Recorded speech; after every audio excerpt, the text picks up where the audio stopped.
Hey, it's Jose Galison. You're watching No Way Jose. Thanks as always to Justin Campbell at jcamp1521 on Twitter for putting together the intro for me. He does other work like that, or whether it be cutting clips for podcasts, pretty much anything, tech side of podcasts related. You hit him up, he'll help you out. Whether you want to do supercuts, intros, whatever, he's available for commissions. Hit him up.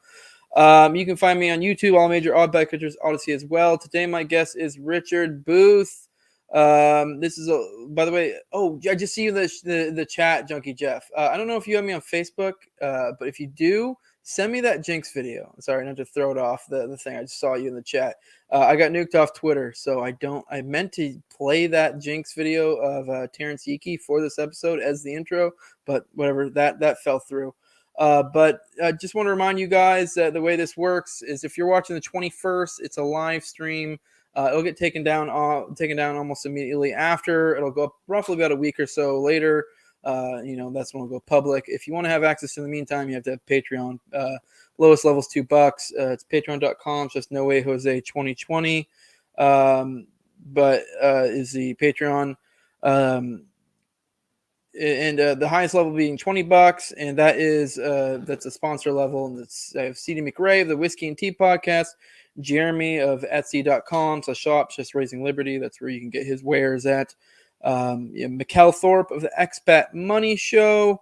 The topic today, we're going to the OKC bombing because I kind of already alluded to it with the Terrence Yeeke thing. If anyone follows that and knows what's up with that. That I kind of got sucked into a wormhole by Jinx with that. I've been kind of aware of the Oklahoma City bombing stuff before, but I really went on a wormhole and realized, like, holy crap, this is probably, of all the deep dives I've gone to, this is probably one of the craziest ones that's a lot of holes in it. So it's still kind of to some extent a mystery today, a lot of it. So it'll be interesting to go over it. I do want to let you guys know next week I'm covering the Duncan Lemp thing. With Magnus Pinvidia, we'll be covering that. Tower Gang this week, we have 2 episodes, one at Porkfest, one will be normal. So that's one of the perks of having a large group. We have 3 people at Porkfest, 3 people not. So we'll be able to do have your normal show for you and one at Porkfest. So if you're at Porkfest, go check it out. Go find one of the guys there, Clint, Reed, Toad, those are the ones there. Find them. I'm not entirely sure when they're doing it or where they're doing it. It'll be a live one. I think they're going to try to record, so you may or may not be able to get this up later for you guys on the channel. But obviously, if you're at Porkfest, go find them and see it live.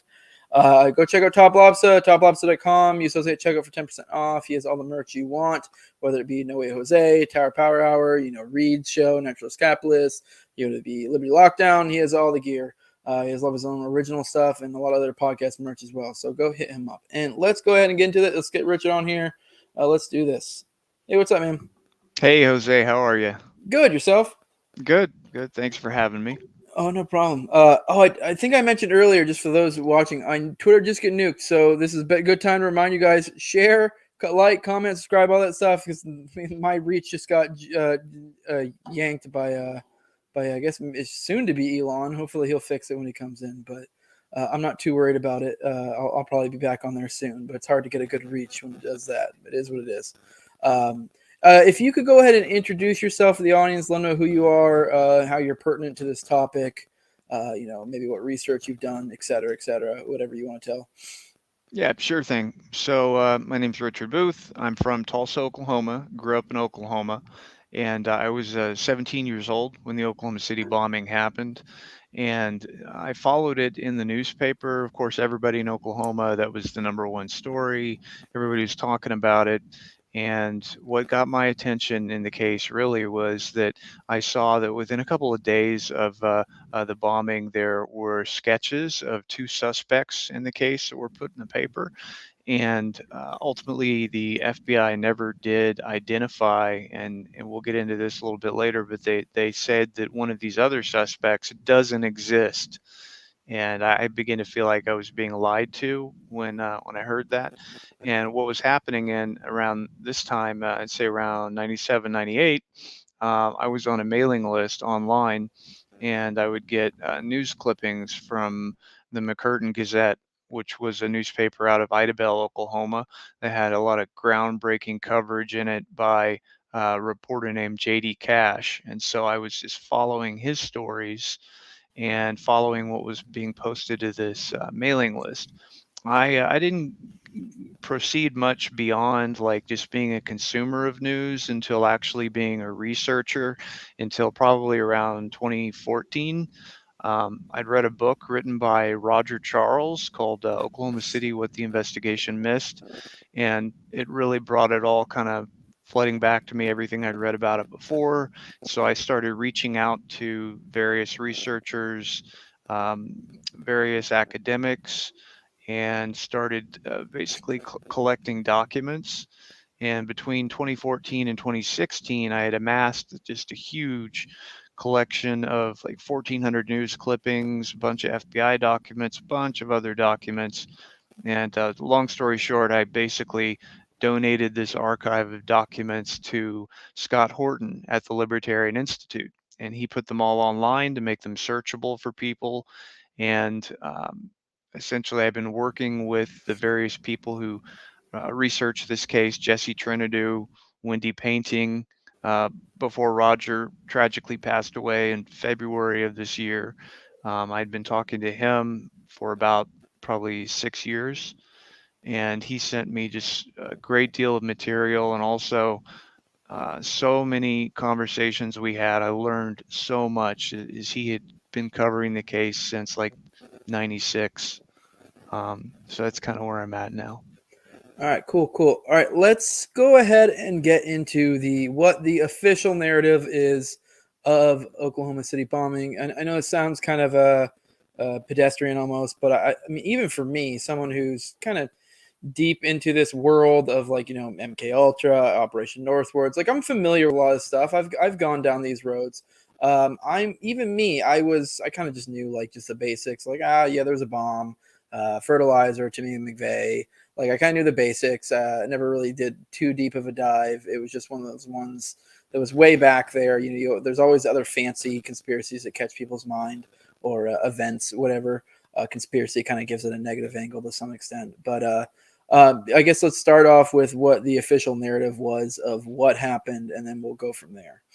Sure. So the official narrative basically says that Timothy McVeigh and Terry Nichols built a fertilizer bomb at Geary Lake in Kansas on April 18th, and that on April 19th, Terry Nichols stayed home in Kansas, and Timothy McVeigh drove the Ryder bomb truck from Kansas to Oklahoma City, that he parked that in front of the Murrah building and fled in kind of a drop car, fled in a beat up Mercury Marquis.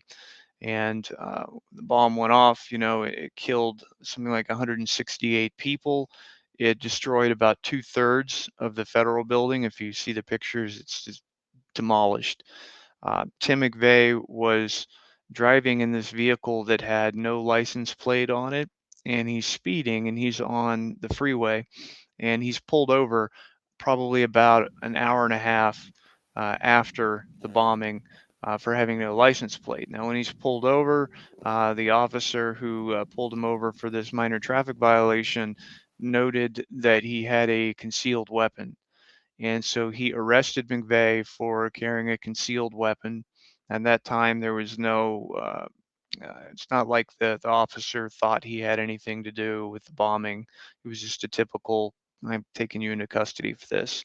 And so he was basically taken to jail, and he had an arraignment coming up in a couple of days. So he's sitting tight in jail while the FBI investigation is going on. And what happens there essentially is very quick. The FBI finds the rear axle to the Ryder truck, and using that, they track the truck to a rental outfit in Kansas called Elliott's Body Shop. And so they go to Elliott's Body Shop on the very late on the 19th, early morning hours of the 20th, and they interview the witnesses there. This bomb truck had been rented at Elliott's Body Shop on April 17th, and that's a Monday. And so they interview these witnesses, and it's very fresh. It's, right after the truck was rented, and only two or three people maybe go through this place a day. It's a small place. And so they interview these three witnesses who say, yeah, the two people came in to pick up this truck. They provided descriptions of the two people who picked the truck up, which produced two sketches that were dubbed John Doe 1 and John Doe 2. The FBI had a press conference on April 20th where they hold up the two sketches and describe the witnesses, or that is to say, describe the suspects and who they're looking for. And that went out to all major media.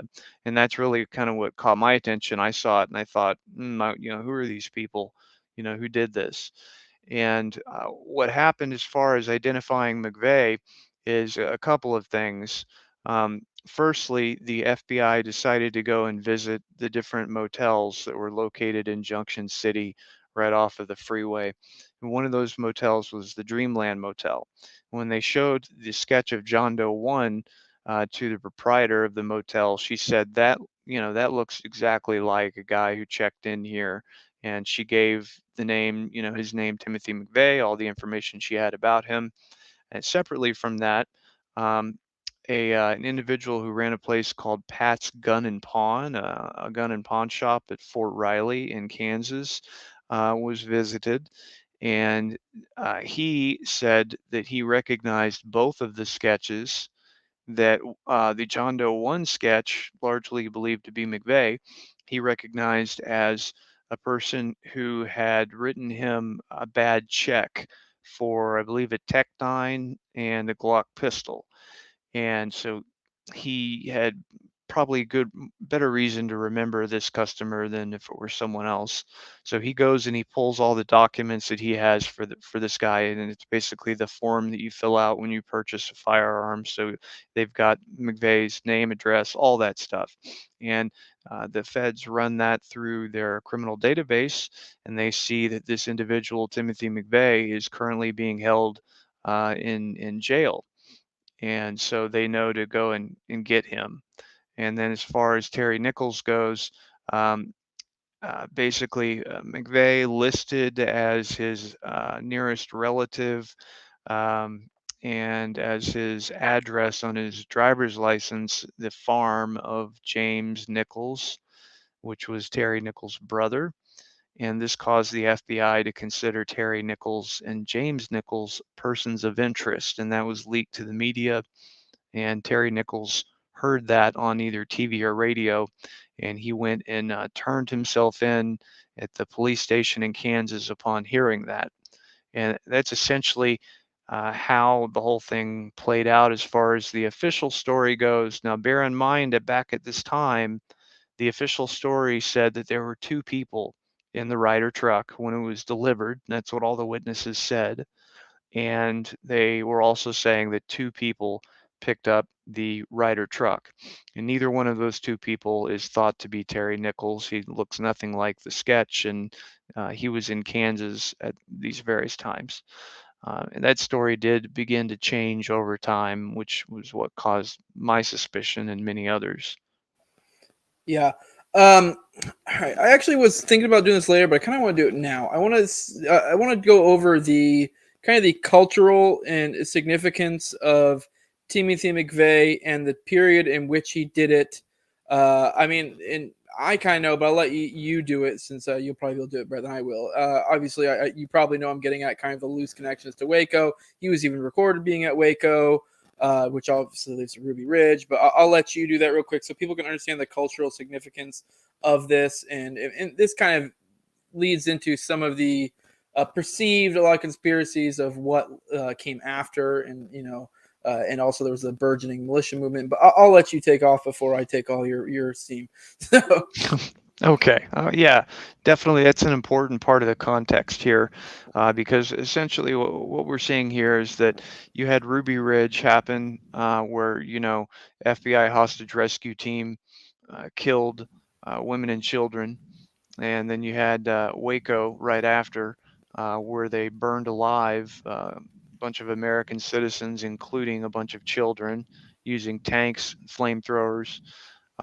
Essentially, it is an environment where you have the federal government acting in a way that it's wholly inappropriate, and there was outrage throughout most of the nation, not just among radicals, but especially on the gun show circuit. You would see a lot of videos being sold about Waco, about Ruby Ridge, and this is one issue that was something that was sort of a motivating factor for Timothy McVeigh. He considered what the bombing basically to have been revenge for Waco. And I believe he chose, in fact, that building after finding out that it had a daycare in it. He had visited that daycare. He knew it was there. And that gives you some insight, I suppose, into his mind. Um, Throughout the country at the time, too, you mentioned there was the militia movement. That was a very big and burgeoning movement. And most of the people within those militia groups were just as outraged as, say, an average Midwestern family might view Waco or Ruby Ridge. It was all viewed as totally outrageous. The main difference, I guess, is that these are radicals and they're doing things like advocating for violence, advocating to strike back, or what have you. And so this is the environment in which this happened. And the date, of course, was no coincidence, April 19th being Patriots Day, a holiday, that celebrates the start of the Revolutionary War. And it happened to be the same date that the Waco massacre happened. Um, so yeah, that's kind of how things were at that time. yeah, there's also, I do think it's important to note the mainstream narrative that typically gets applied to this is there's a tinge, or tinge may even be putting it lightly, of white supremacy that's obviously conflated with this whole situation. I'm curious what your thoughts are. I mean, you've been a little bit more tied to this than I was. My personal, how I feel whenever I hear white supremacy being thrown around, I look at it with intense skepticism. Because it's typically I mean, for one, what the hell even is white supremacy? It's so vague. What do you mean? Like, so it does it to me. I look at claims like that very skeptically. It usually just comes off to me as a way for the powers that be to kind of cast negative aspersions on something. So I want your opinion, just real quickly, and then we'll start getting to poking holes into the narrative of your thoughts on the white supremacy aspect. Is there legitimacy to it? I mean, I think there probably is to some extent, but I think it's grossly exaggerated. It's my personal, instinct. I've not looked deeply into this. What are your thoughts on that aspect of it? Yes. So the interesting thing here is that when this happened, Timothy McVeigh was largely characterized as being a militia guy. They were trying to say that he was members or attending militia meetings and all this. Uh, but the truth is, Timothy McVeigh was not a militia guy. He was not a member of any militias. He had been to a couple militia events. In fact, I'd read one talking about how he was kicked out of one meeting. They didn't like the kind of talk they heard from him. And so, because of the fact that he was essentially equated with being a militia member in the media at the time, it was trying to demonize the militia movement in the country by associating them with McVeigh. Now, the real facts of this case are that Timothy McVeigh was a white supremacist. He absolutely was. And for example, his favorite book was the Turner Diaries. And another book he really liked was called The Silent Brotherhood, which is a very good book by a journalist named Kevin Flynn. He wrote the story of a terrorist group called The Order. And most people, when they look at the Oklahoma City bombing, completely miss this context. And then what that context is that the order was a large, organized, white supremacist terrorist organization that in the early 1980s robbed two armored cars for more than $3 million, and they didn't use it to enrich themselves. They took this money and they gave it away to groups like the National Alliance and other white supremacist groups throughout the country. So for them, they were zealots, and this was definitely a movement they were using to fund themselves. Well, Timothy McVeigh and the people that he was associating with at the time of the bombing were the essentially the inheritors of the order, and I believe they viewed themselves as, well, we're today's version of the order. They believe themselves to be silent brothers and soldiers in that movement. And as far as I understand what you're saying about how that is used today, very in rhetoric and online, it's oftentimes thrown that word white supremacist is thrown around rather loosely. Um, when I talk about white supremacist, I'm talking about people like Robert J. Matthews of the Order, of people who were terrorists and who did, murder a Jewish radio show host, Alan Berg, and they did operate out of a worldview. He thought he was fighting Zog that day, the quote unquote Zionist occupied government. That's what he was striking at. And so it's key to understand that McVeigh and his accomplices were absolutely white supremacists.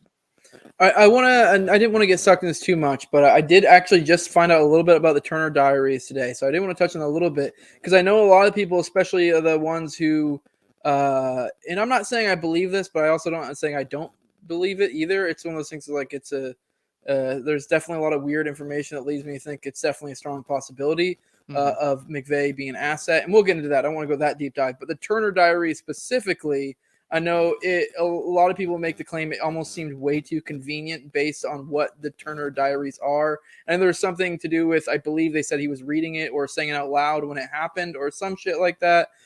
So if you could just let people know what the Turner Diaries are, because when you know what it is, it does seem weirdly convenient given the context of what he did and such. So I don't know if you know more about the Turner Diaries. I know a little bit that I saw in some podcasts I watched on the matter or listen to the matter. So if you could, if you know more, I'd appreciate if you could share with the audience.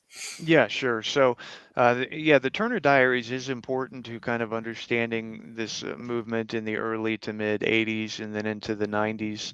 Um, it was a book that was written, I want to say, I think it was 1979, by the founder of the National Alliance.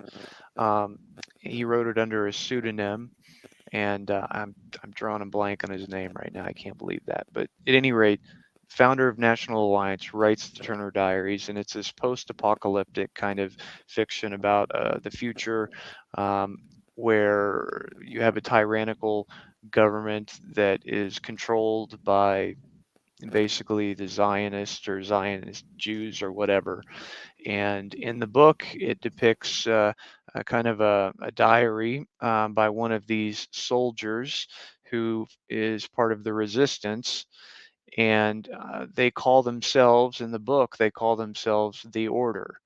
And this terrorist group that in the 1980s, around 1983, formed and robbed these armored cars and killed the Jewish radio show host and bombed a synagogue and all this, they named themselves after the group from that book.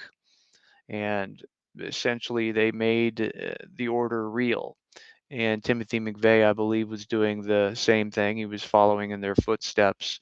And the book is used as a sort of a propaganda tool to help radicalize people and to help give them almost a template or an example on how you can do a leaderless resistance, cell-based terror structure to do lone wolf terrorist attacks.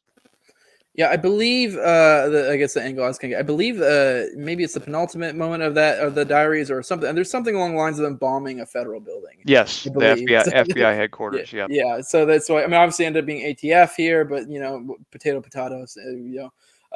So it is like well, a lot of those people make the case. It's like awfully convenient that that he has such a affinity for such things. And then now they get to cast this light on the entire militia movement type deal. All right, That's let's back up to the. Oh, go ahead. Sorry, you had something to say. I'm sorry. That's what really happened though. See, is Mhm. that the militia movement, it was kind of a bait and switch.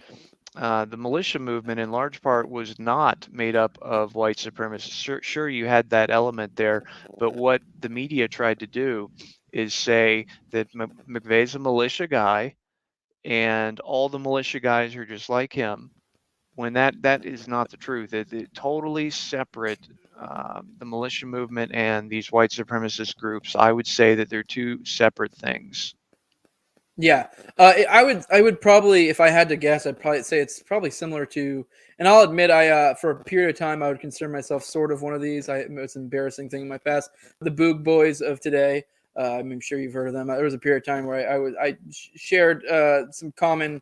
Uh, I was very friendly to it. I mean, I wasn't like saying I was gonna go. I wasn't gonna go. Do acts of violence. I mean, most of the Boog Boy thing was kind of almost like a meme, like joking that we would just kind of just piss people off.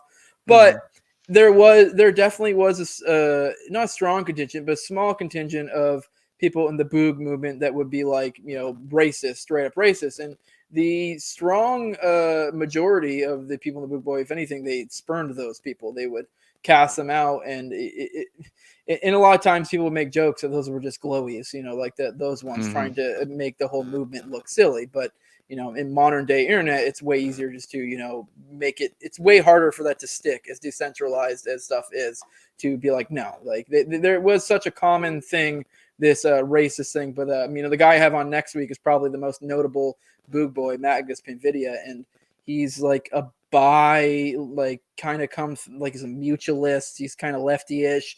Like the idea that these guys are racist, like, yeah, sure, there are some racists that would call themselves Boog Boys, and this is kind of like the no true Scotsman fallacy. It's like, yeah, technically, I guess, sure, he says he's a Boog Boy, so he's a Boog Boy, but the vast majority of Boog Boys would be like, fuck you. So, like, here we are, and I feel like it's probably very much a parallel to that of the It time, if I is. had to guess. It Yeah. absolutely is. Yeah. Yeah. So, all right, let's back up to the bombing itself. The probably one of the most major things was the reports of multiple blasts. So, I don't know if you want to touch on that a little bit. All the different people who said, and then maybe some of the official explanations for it. Sure. So that is something that happened actually. When the bombing happened and they were conducting rescue operations, there were two official bomb scares that happened during the rescue operations. One of them, I believe, it was around 10:30, maybe 10:15. And what happened is um, the first responders who are rescuing people who are dying or still alive in the rubble had to be moved and evacuated from the area while explosive devices were recovered from the rubble. And that did happen twice. And there's video of this. If anybody watches the documentary film A Noble Lie, they have some clips in there about it. And I actually got CNN's live transcript from April 19th in their coverage, and you can see it right there on the live transcript when it happens. Also have multiple news clips where people are talking about it, saying there's a bomb scare. And so there really isn't a official explanation for that, but there is one that you do hear from time to time from sort of non-official sources. And what that really comes down to is that the ATF had an evidence locker, in their spot in the building there, and in their evidence locker, of course, they had a whole bunch of contraband that it was illegal for them to store there. They had C4, Simtex, they had a TOW missile, they had grenades, hundreds of thousands of rounds of ammunition, guns, and presumably, supposedly, they had training devices is what they're saying. And what I get from this is it sounds very much like an excuse for them to say, oh, you just found some of those training devices in there, that's all. And so that's one thing that you hear is, oh, it was some of the material from the ATF's evidence locker. Now, I tend to take the position that um, one, the reports and the bomb scares were accurate and true. That did happen. And two, the evidence locker did have contraband in it, and some of that material was found. But I don't believe the two are mutually exclusive. And I think that there is strong evidence, at least, to show that the asymmetrical bomb damage blast pattern that you see on the building, where you have columns that are further away from the Ryder truck are totally demolished, turned to powder, and then columns that are closer to the Ryder truck are left standing, is indicative of the damage not simply being from a blast pressure wave from an ANFO bomb, but perhaps from an ANFO bomb in conjunction with explosive devices. And I'm not an expert on explosives, but I remain open to that because of the reasonable reports we have seen. Well, that kind of leads perfectly into my next point, and I'm kind of interested to see what your thoughts are on this. I heard, all right, here is my understanding: is it was a fertilizer bomb, was like ammonium nitrate and some other shit in there, and it was parked about 60 feet away from the building, and boom, it blew up. And if you look at the photos, it gutted the hell out of the building. And one thing that I heard, and I'm no explosive expert at all, but that to me sounds weird. And then I heard people too saying like how that building was made. It was extremely firm. It was made of concrete rebar. It was extremely well reinforced. And to me, like I'm no bomb expert, but that sounds a little silly to me that it would. And the point, the person and the one that I was listening to, they were talking about that it would, unless it was somehow had projectiles that were directed that way, but just say like just from the radius explosion, they find it incredulous that it would do that sort of damage in that manner. I like because I guess a lot of people did say that like 300 buildings were damaged. I'm like, okay, yeah, you get that. That's not that crazy. Windows being blown out, whatever, from the shock of an explosion. But the idea that it would do that extent of damage to that building when it's 60 feet away, which I mean isn't that far, granted, but still, I don't know. For me, in my head, the only way that work is if like they rammed the truck into the building and then set it off or something. It seems it doesn't make sense in my head that it worked that way. Like I said, I'm no explosives expert, so maybe that's completely on the up and up. But it does sound fishy to me. I'd be interested to see your thoughts, since I'm sure you've gone deep dives on this. So. Well, I think your conclusions there actually are very reasonable, and you raised some very good points. The main thing that you need to look at here is that ammonium nitrate is used by blasters who do mining, and it's usually just used to loosen up rocks that are in dirt to basically loosen it up.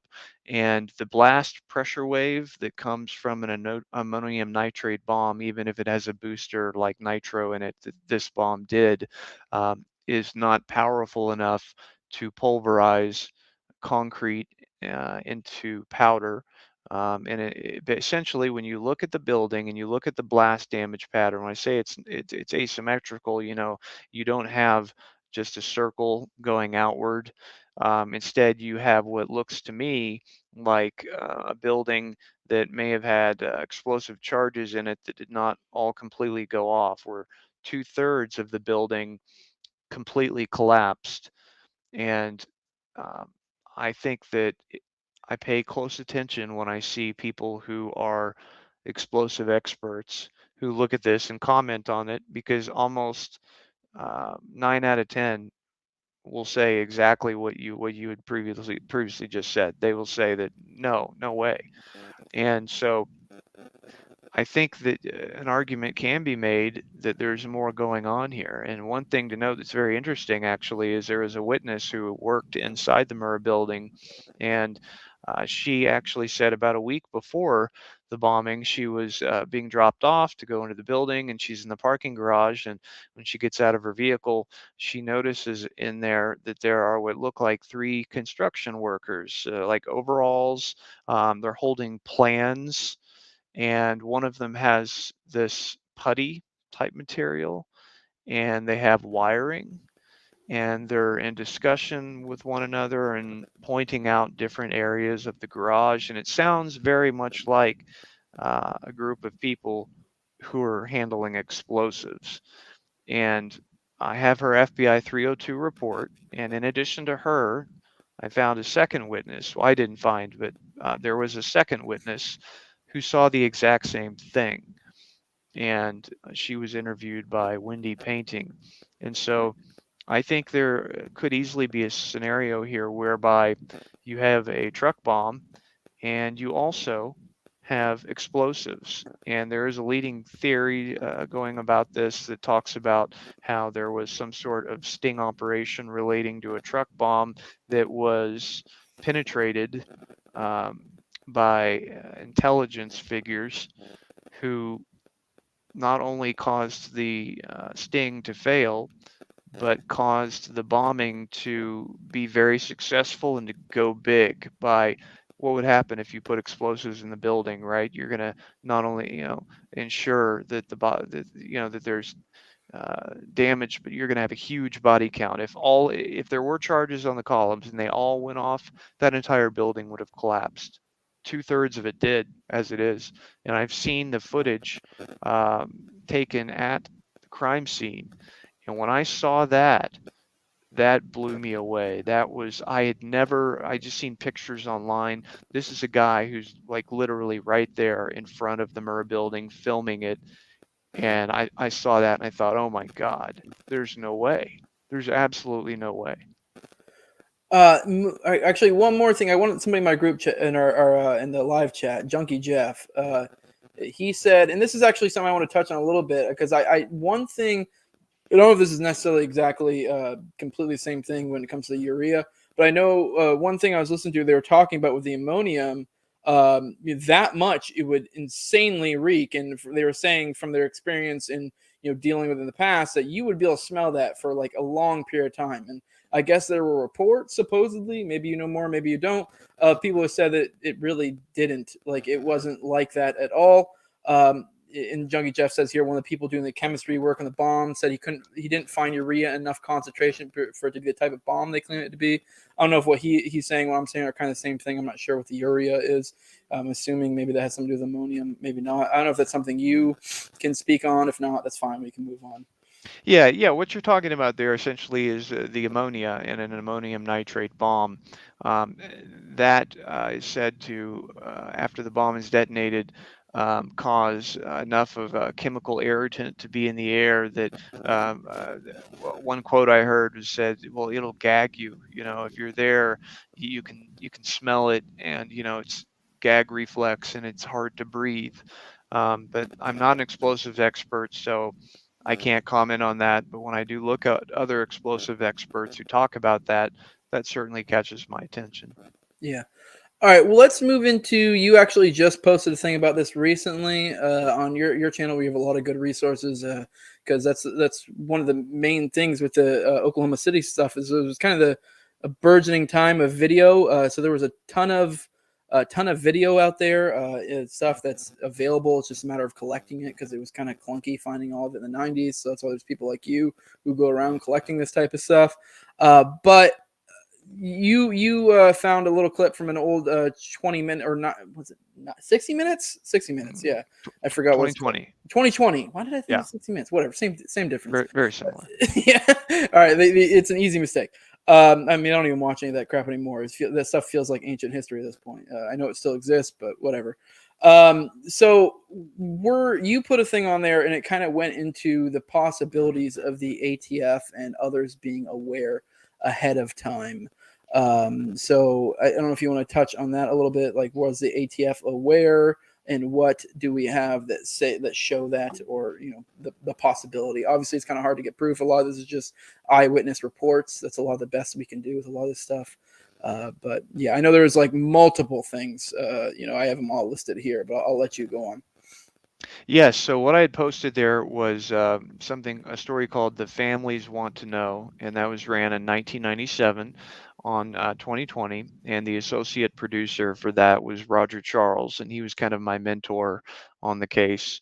And I previously had only had a transcript of it. I hadn't seen it since like 1997 or 98, but recently someone sent me the full copy of it. And what's really interesting about that is on this segment, the families want to know what they're talking about is they're saying these bombing victims, they have questions and they want answers. And they had very legitimate questions.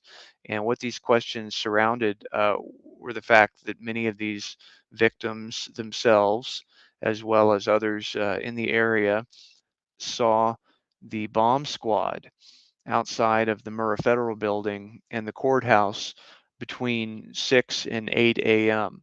And so the bombing happened at 9:02 a.m. And just to give you an example, some of these witnesses who were interviewed for this 2020 piece, fully vetted, by them, was a gentleman, an attorney named Dan Adamitis, and he was driving into work that morning and he saw a bomb squad. There's a shield on the side. It says either bomb disposal or bomb squad on it. He thought that was interesting. He's never seen anything like that before. Separate from that, you have another individual, a private investigator and process server by the name of Claude Chris. He's going to work that morning, and he sees outside of the courthouse, which is across the street from the Murrah building, he sees a group of about maybe 6 or 7 guys, tactical type gear, weapons, and they have bomb sniffer dogs.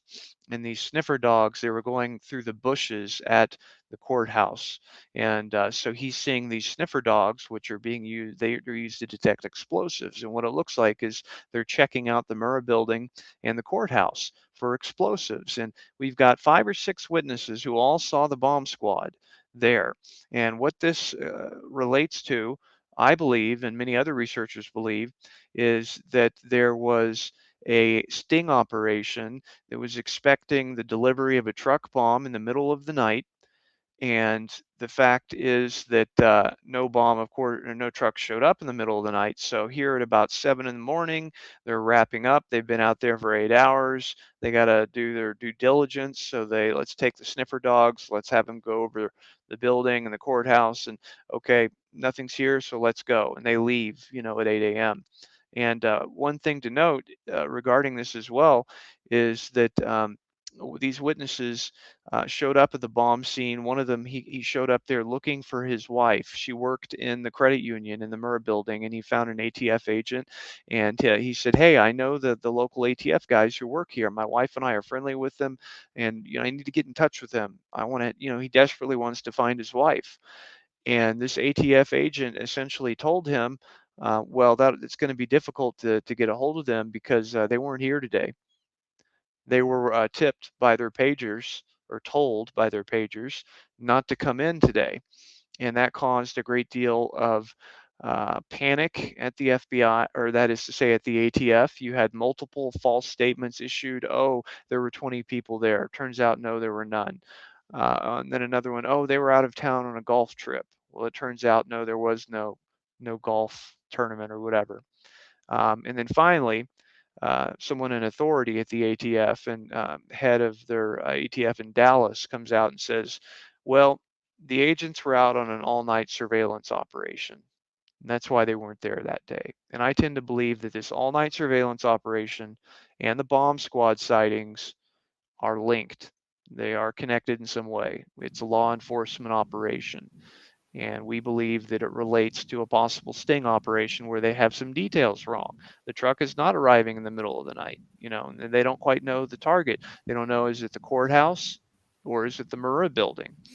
And this is just a couple of examples. There were many, there were warnings that were received. The fire department in Oklahoma received a warning several days before the bombing on the 13th. They got a call from the FBI telling the fire department that they need to be on alert and on the lookout.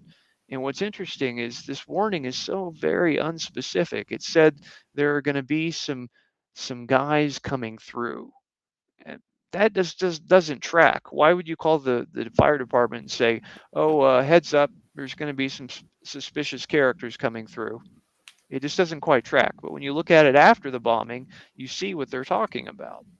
And the fire department destroyed those dispatch tapes. They gave over to the FBI transcripts of the tapes. The FBI destroyed the transcripts. But to his credit, Harvey Weathers, a supervisor at the fire department, confirmed. He confirmed that yes, this did happen. We did get this call. There was a warning. You Uh, know, yeah. Are you aware how many ATF agents they had employed there, or roughly at all? Or do you have that, or do you know? Offhand, I don't know how many they had there, Yeah, but because I'm go thinking if it's as little as 20, even that's significant that they weren't ahead. there. Yes, yeah, that's my thoughts too. Just like, because I mean, I was active duty military for 11 years. Obviously, it's not the same thing, but I just I can't imagine. I mean, yeah, there were certain times there'd be random events where you'd have some weird, thing where the whole unit goes and does something. But for the most part, it's extremely rare, and especially when you have a job where it's actually sort of quote unquote real work. Like if you're just someone who works folds towels at the base gym or whatever, that's one thing. But if you're actually doing work, like if you're fixing planes, you're a cop or whatever, it's kind of rare that they would have all hands off deck. It doesn't, Absolutely. it makes no sense. And so that I guess why I was asking how many people, because yeah, I mean if you have a small amount, okay, maybe you can make some sort of weird case, but it's obvious very weirdly convenient. I do want to touch real quick on the elevator story. And then also, real quick, I do want to mention, which I mean, I'm sure this isn't lost on most people, but I do want to reiterate because I do think it's important. If they were tipped off, no one said shit to the people who had kids at the daycare center. So this is the weird aspect. Like, yeah, maybe it was some crazy oversight, but I mean, it's in either extreme incompetence or extreme competence. One of the two. Like that was either intentional or not. It's one of the two. It was either a gross negligence or gross evil. I don't, one of the two, and I don't see any room for anything in between. I have a super chat from Drywell. Oh, McVeigh was a stooge. Thanks, y'all. We'll get into that. I'm already thinking I may make this into 2 or 3 episodes as long as you're okay with it. So we'll probably touch more on McVeigh next episode if that's something you're okay with. Otherwise, this will probably be a 3-hour podcast. Um, but yeah, thanks for that, Drywall. Oh, I do want to bring up one thing I thought was amazing in that little bit you sent was the elevator story. So I don't know if you want to let my audience know about that because that one was pretty fucking wild.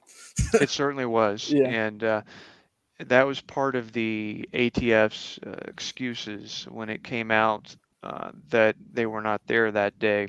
And this man who heard the ATF tell him that they were not there, he's testified on camera, and he had a supervisor next to him when this was said to him, and his supervisor also affirmed on camera that that's exactly what this ATF guy said, that they weren't there. And so one of the things the ATF tried to do was they invented this cock and bull story where they said that one of their agents, along with the DEA agent, was in an elevator in the Murrah building when the bomb went off. I believe that it was, I think they said his name is Alex McCauley, was this ATF agent. And what they said is that when the bomb went off, this elevator was at the 9th floor and that it dropped in free fall condition for more than 5 or 6 floors, something like that. And that after it dropped, they made this Hollywood sounding completely bogus deal where supposedly they just karate chopped their way through drywall. They busted out of the elevator and they all heroically escaped from this elevator and went to go and rescue and save victims. And what happened here is the story was just so incredibly stupid because the elevator inspectors, who service those elevators at the Murrah building, they examined all of the elevators, and all modern elevators have a mechanism on them whereby if the elevator gets into a free fall condition, um, there is a mechanism on there that will lock it into place. And these mechanisms will also indicate to the technician whether or not that elevator was ever in a free fall condition at any point. And Dwayne Johnson was a technician with Midwest Elevator Company, and his supervisor both examined these elevators, and he said that none of the elevators in the building were ever in a free fall condition. That did not happen. They mapped out exactly where all the elevators were when the bomb went off and exactly what happened. And quite simply, this story is made up. It did not occur.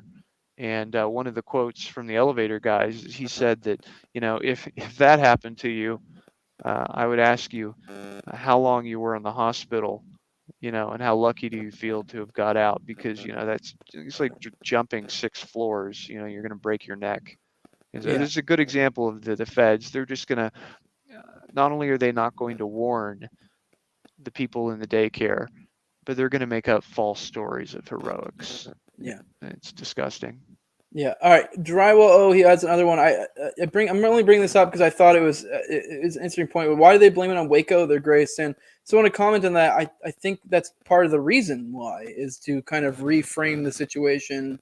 I mean, if we're going to go full on conspiracy, like this was completely planned or planned to some extent, or or they just or maybe it was completely organic, but then they kind of tacked on some things onto it, or really leaned into it, or whatever, what have you. The Waco aspect, I think, kind of is because it allows you to reframe it as we were right. And I don't know if you have anything to say on that. I think that's why, if there is a why, I mean, if it's not just completely organic, um, you know. That's exactly right. Yeah. Scott Horton he made a great point about this, and he said essentially what happened in reframing this argument is it almost allows the FBI to like retroactively justify Waco. And what they're saying essentially is that, oh, anybody who has a problem with burning children and destroying a compound filled with Americans because you don't like their religious beliefs, or you can't go and serve this guy a warrant like a normal police officer should. You have to burn everybody alive. Anybody who disagrees with that, well, they're Tim McVeigh. So Yeah. that's what they're saying there. Oh, you got a problem with Waco? You're McVeigh. Yeah. Yeah. And the irony is, if you do go full on conspiracy, it just means they killed more kids just to prove their point.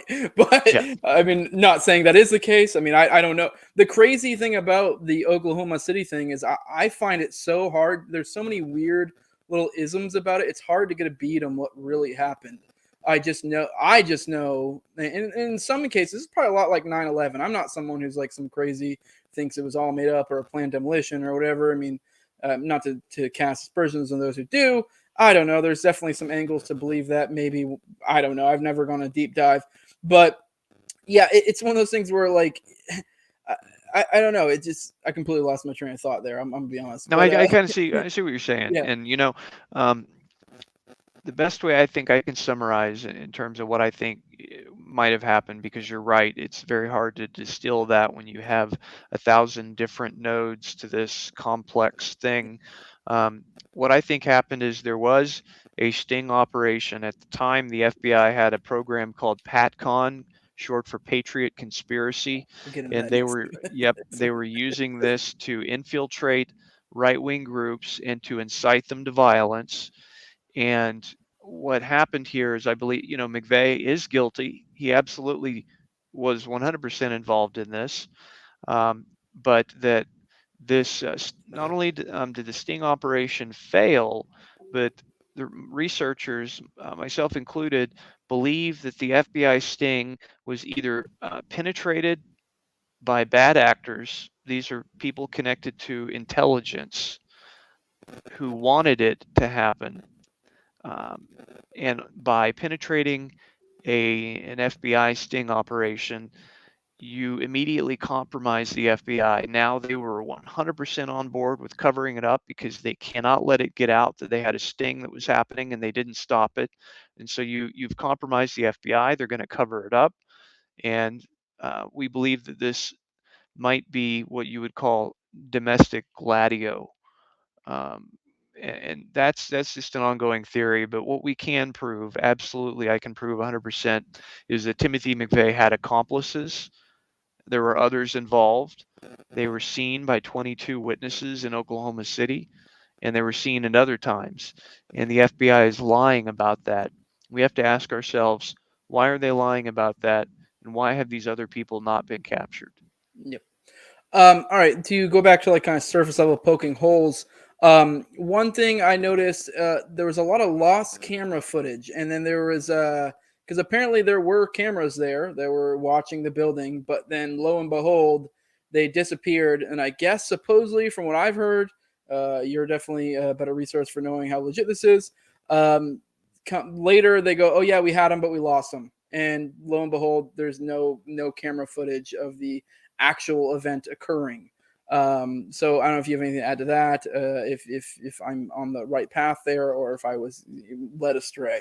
No, you're on the right path there. Absolutely. I wrote an essay about the surveillance camera footage of the Oklahoma City bombing, and this is um, a huge story. And basically, what happened here is it's a Freedom of Information Act lawsuit by David Hoffman in 1999 revealed there in court. It was revealed that the FBI had 22 different recordings of the Murrah building and the surrounding area that they had seized during their investigation. Now, we know that of those 22, we know that at least 3 of them show either the bombing or the bombing perpetrators, as these tapes were reviewed by an FBI agent named Pamela Matson. She reviewed all of their surveillance footage, and she wrote a report where she indicates which videos were positive in terms of evidentiary value, which that would mean it either shows the bombing or it shows the bombing conspirators. And ultimately, we have even better proof than that, and that's the fact that in the fall of 1995, it was published in almost every major newspaper in the United States on the Associated Press. There's a headline that said that the surveillance camera footage captured the Ryder truck, and it shows that there is a passenger in the Ryder truck, and that was published in the newspaper. And I also have the clips from CNN where the reporters are saying the FBI says that it has obtained surveillance camera footage of the bombing. And if all that's not enough, you've also got the fact that an FBI agent based out of the Los Angeles office took surveillance footage from the investigation files, and he attempted to sell that to Dateline NBC for $1 million. And we know that because there was an informant at NBC who was kind of leery about the whole thing, and they reached out to the FBI and told them all about it. And so I have these FBI documents that show, uh, we'll talk about the attempted sale, and it says in those documents that the agent who is trying to broker and sell this footage screened it for Dateline NBC at an Orange County sheriff's house. And this tape that he screened for them was a compilation tape. So it showed multiple of those 22 different recordings we talked about. And this compilation tape also included up to the moment when the Ryder truck was pulled up and 2 suspects exited that truck, and that it shows the detonation. And so that definitely exists. We have the receipts to prove it. We have the documents. And ultimately, I think that I'm shocked that it has never appeared or leaked. But I think that footage would show, quite possibly, not just the bomb truck blowing up, but the building collapsing on itself at the same time. And it would be obvious to anyone viewing it what happened there. Yeah. One more thing, and then I'll probably ask if you have any other information, kind of roughly on this general aspect of the topic. Another thing I noticed is there was a shitload of rejected Freedom of Information requests, and it always came back with. I'm sure. Don't get me wrong. I'm sure there were probably some that went through on certain aspects of things, but for the most part, the one thing I kept seeing is there were all sorts of people requesting Freedom of Information Act requests, and they were getting shot down for national security reasons. So I don't know if you have more to touch on that. I do think that's kind of something to take into mind to realize why are these things that are things of national security that you're saying we can't have access to. I mean, obviously, it's not conclusive proof that the feds did anything one case or another, but it's kind of like, why the fuck aren't you telling me? It kind of leads you to believe they have some sort of involvement or some pie in their face in one way, shape, or form.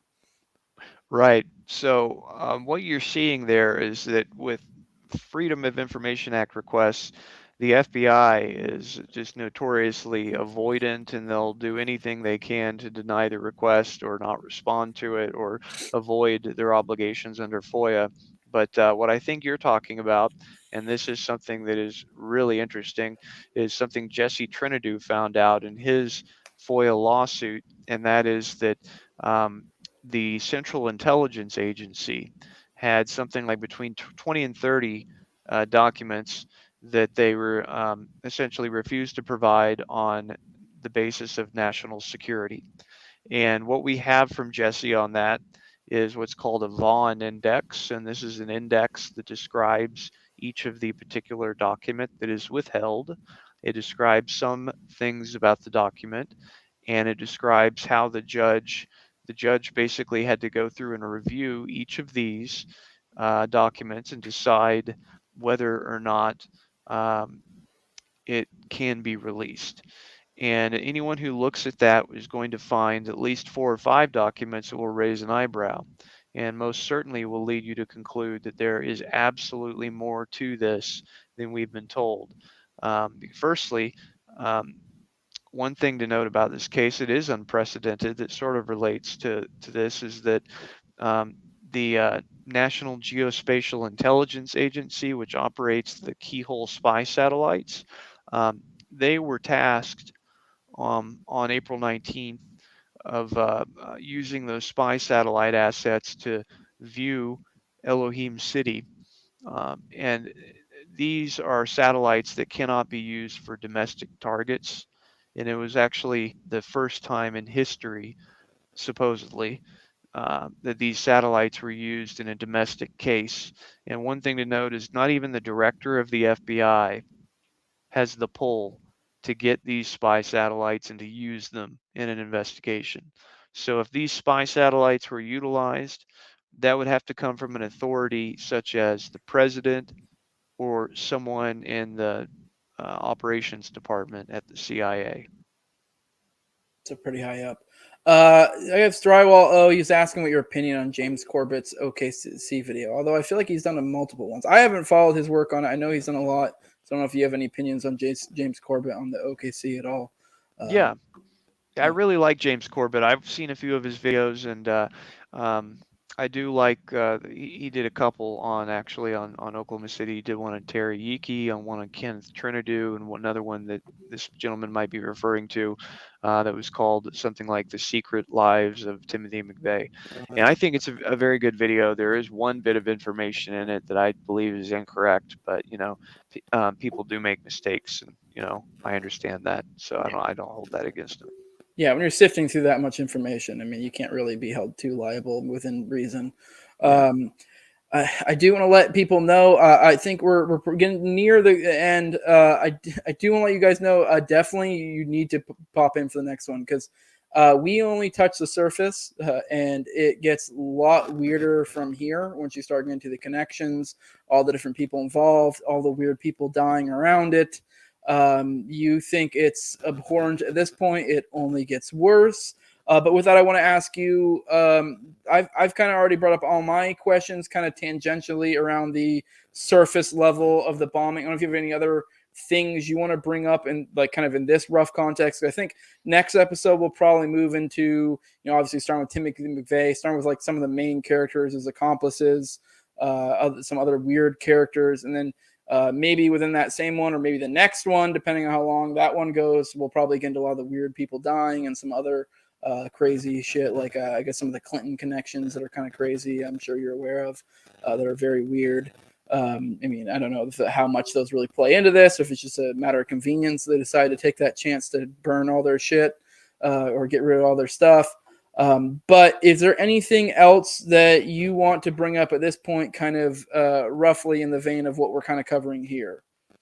Yeah, so what I would suggest if someone's new to this case or doesn't know a whole lot about it, um, I have a Medium page. My name on Medium is Booth _OKC. You can find a link to it on my Twitter bio, and on Twitter I'm also Booth _OKC. I would say just go there and read an essay called "Who is John Doe Number Two?" Another thing a person can do is they go to the libertarianinstitute.org/OKC, and this is where I have all of my documents on there. And I would say, I challenge to a person, just go look at the news reports and read the news reports that were published starting on April 19th for, say, 3 weeks, the first 3 weeks of the case. And you will walk away thinking, oh my God, this is obviously a criminal conspiracy. There's others involved. It's all right here. It's all right in there in the news. And so I'd be happy to talk about that and any number of other aspects to the case. Something that I'm passionate about, and I like to talk about it. So my goal is to educate another generation of students and get them the documents they need to write papers and to learn about the case. Yeah. Well, with that, I guess if you want to go ahead and drop whatever plugs you have again, I know you have a YouTube channel and multiple other things. You have a lot of great content. You kind of already did. If there's anything else you want to mention as we're about to get out of here. Sure. Yeah. So on Twitter, it's I'm Booth BOOTH _OKC, and on my Twitter bio, there's a link there to my Medium page where I publish my essays. You can also find my essays in Garrison magazine in issues number 6, 7, and 9, and I'll also be having an essay coming up in the next issue of Garrison, which will be about foreknowledge and prior knowledge, some of the things we talked about today. And so people can look out for that. And if they want to do research on their own, just go to libertarianinstitute.org/OKC, and there are thousands of documents there for any budding student who wants to write about this. And like I said earlier, my Twitter's nuke, so I appreciate any reach I get from any of you people who want to share it, especially in an episode like today. I do think stuff like this is extremely important, especially, I think a lot of people, we a lot of times, in our spheres, we talk red pill, blue pill. I think stuff like this is what really red pills you or whatever. Because once you start taking content like this and applying this to other things, it really starts to open your eyes. Whether it be this, whether it be, MK Ultra, which is stuff that's been completely admitted by the feds. Operation Northwoods, and it starts putting things in modern days into clear context. Things like the Gretchen Whitmer thing with all the, what was it, like 14 out of 16 were feds. Absolutely.